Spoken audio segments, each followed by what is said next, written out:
अस्सलाम वालेकुम, मेरा नाम है अब्दुल रज़ाक और आप देख रहे हैं प्रॉपर्टी हब यूट्यूब चैनल। मैंने आज इत्तेहाद गार्डन रहीमियर ख़ान में जो प्लाट मेरे पास अवेलेबल थे मैंने उसकी वीडियोस बनाई हैं, आप जाके देख सकते हैं। उसका लिंक मैं डिस्क्रिप्शन में डाल दूँगा, ठीक है। रह गई अभी 10 मरले का एक प्लॉट है, मेन बुलेवर्ड रोड है, ये देखें, ठीक है।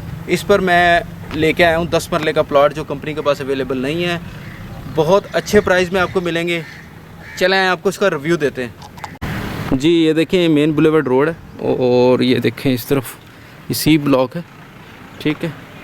और इस तरफ अगर आप देखें तो ये प्लॉट अवेलेबल है 10 मरले। फ्रंट की बात करें तो ये 35/78 का फ्रंट है इसका, 35 फ्रंट है और 78 इसकी बैक है, ठीक है। और ये इसकी पार्किंग की स्पेस है। इधर आप देखें इस तरफ, ठीक है, सब घर बने हुए हैं, पीछे पार्क है और बहुत खूबसूरत पुरसुकून सोसाइटी है रहीमियर ख़ान, ज़िला रहीमियर ख़ान के अंदर रहीमियर ख़ान में मौजूद है ये।